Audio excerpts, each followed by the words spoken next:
to show you how to put beads on your Porto.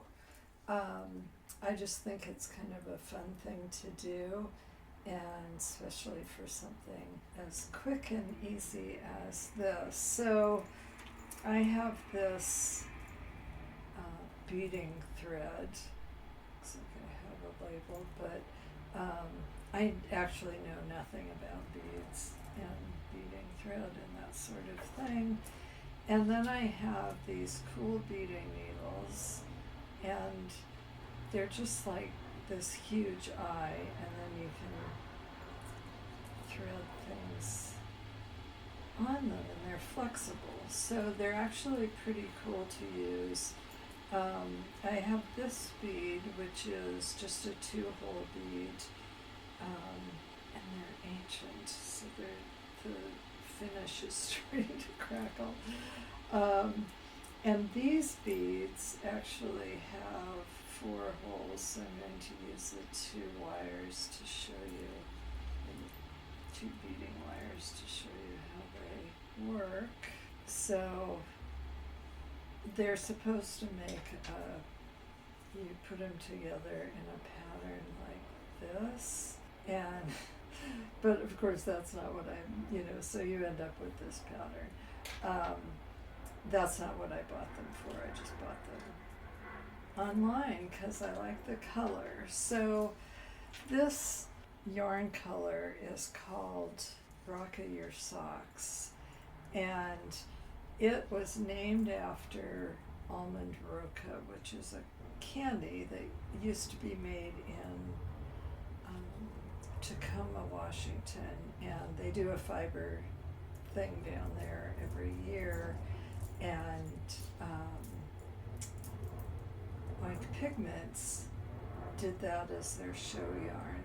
So I'm just gonna, and the reason I'm telling you that is because the color that's not really in this is the color of the butter brickle, which is what makes Almond Roca so delicious. So it's like a log of, kind of a log like that, except it's a little square. So it's a log of brittle, and then it's rolled in milk chocolate, which is then rolled in chips of, tiny chips of almonds. It is delicious, and so I grew up eating that, or wanting to eat it, not always allowed to. So here's my beading thread, and I'm going to anchor it, but I'm not going to worry about anchoring it permanently. But so I want to leave a tail long enough that I can tie knots once I'm sure I've got this the way I want it. And once the yarn is anchored, we're going to work from the back side, and I'm going to take a stitch under some yarn, and then I'm going to back stitch to just make sure it's pretty solid. And I'm going to thread the yarn through one set of holes, and then back in the other set of holes, and then up again through the first set. And I'm going to play it, it'll move. You shove it, it should move. Okay. And I'm just going to place it so it sits in the middle of that eyelet. And I'm going to take another stitch.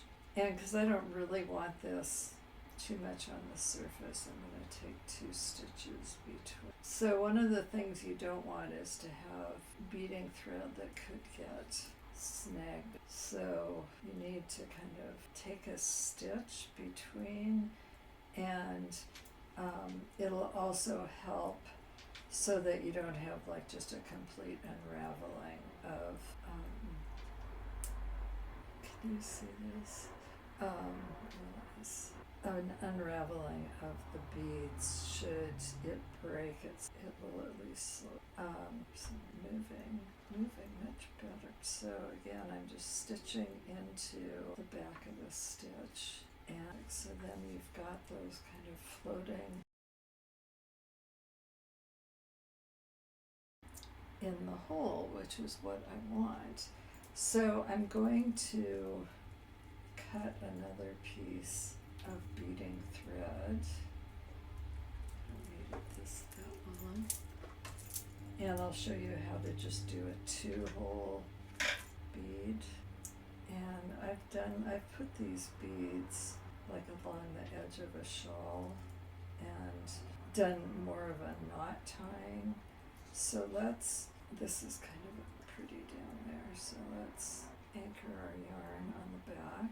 And again, I want to leave a tail that I can go in here, so do a back stitch again. And it'll still move, and then I've got these beads. And so I'm just going to, working from the right side this time, and I could just stitch this in, but I'm going to take a stitch and I'm going to put 2 threads. Okay, so there it is. Okay, and I could anchor that or tie a knot into that there, and I'm going to just put that on there. I'm always doing this stuff by the seat of my pants. I just do that to me.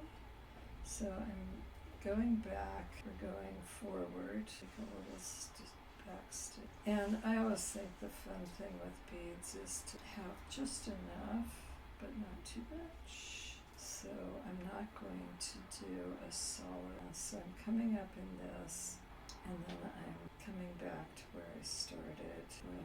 So now I've just got a little bit. I'll continue across. I might not put anything there. It's more room than the stock. So here I've got 2 beads. I think I'm going to go into that loop at the just. So if it breaks, it'll slow down. And then for the here. So this thread doesn't move through this needle yet. I'm going to put another bead on over here just so we can see.